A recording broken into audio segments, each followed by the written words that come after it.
Hey, good morning. It's Dr. James. I do hope and pray this message finds you and your loved ones peaceful, thriving, and well. And I just want to say this. It sounds super corny, but rise and shine, beautiful being. Don't you just feel this great sense of possibility moving through you? And don't you just know that the world is just aching to see a demonstration of what makes for the world to go, oh my goodness, I love laying eyes on you. I love laying eyes on you when you are living up to the demonstration, the full expression of what makes you come alive. And don't you just know that this year is asking all of us, way showers, light bearers, the people who are absolutely committed to taking last year's unbelievable curriculum, the most sobering, humbling, angry-making, crazy-making curriculum, sadness of the curriculum of last year, and all the learnings of what that classroom was like to be in, quarantine, held out, doing all the things that you want to do to try to figure out how to make sense of something was absolutely nonsensical. I want to encourage you this year, in this moment, as we're moving through this very first week, full week of 2021, to deepen your demonstration of self-love and self-care.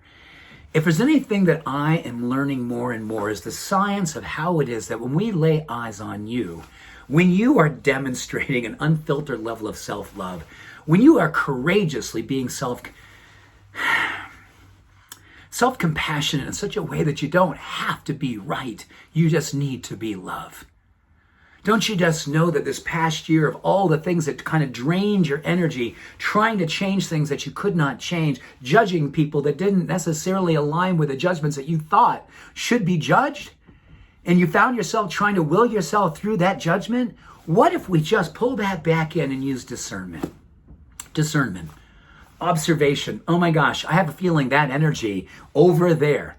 Bless that human being, bless them on their journey and say, that's not a good place for me to put my energy, but where's a beautiful place to put my energy is bringing it back here and saying, I'm going to up-level my love.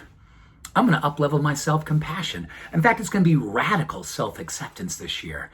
I'm going to demonstrate a level of self-care that is demonstrated through moving my body every single day, making sure the food I put in my body galvanizes and fortifies my vitality, gives me a sense of cognitive clarity and a sense of willingness to stand in my truth and not acquiesce to the average or below average that seems to be going out there on a vibrational level, but you actually up-level.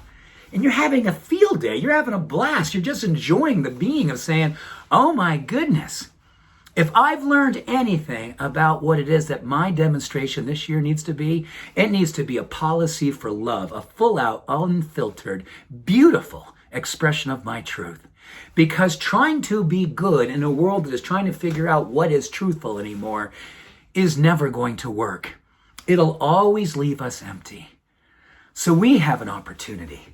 And don't you just feel like it wants to come through you right now? Don't you just know that your self-love and self-care is the most powerful form of social activism? Because when the world lays eyes on you, when you are fully awake, when you are living your purpose, when you are courageously aligned with the frequency of your love being outpictured, the world sees it and goes, I wonder if that's what I could be doing.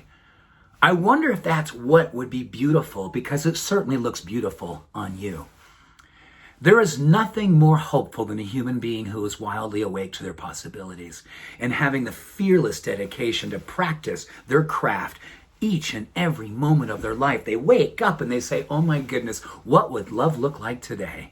What would it look like today? And how would it show up today? How would it not judge today? How would it not acquiesce to average today? How would it enlighten itself so it could be a demonstration for the whole world to go, now there's a classroom. Oh my goodness. There's a teacher. No ego, just light. There's a welcome mat. There is absolute beautiful nature coming through you, in you, and as you. That's the truth. And my goodness, doesn't the world need to see that demonstration coming through you right now? As much as you need to see it coming through you right now. We have carried a lot as spiritual people this past year. We've probably carried a lot most of our lives. But potentially, maybe we've carried it long enough to realize I can go lighter this year. I can be brighter this year. I can be frankly out of sight this year. I can literally make good on the truth of my being. and absolutely show the world what it looks like to be wildly awake, beautifully on fire, with purpose and with passion. Rise and shine, beautiful one. I see you, I love you, I respect you, and I'm so grateful for you. Bye for now.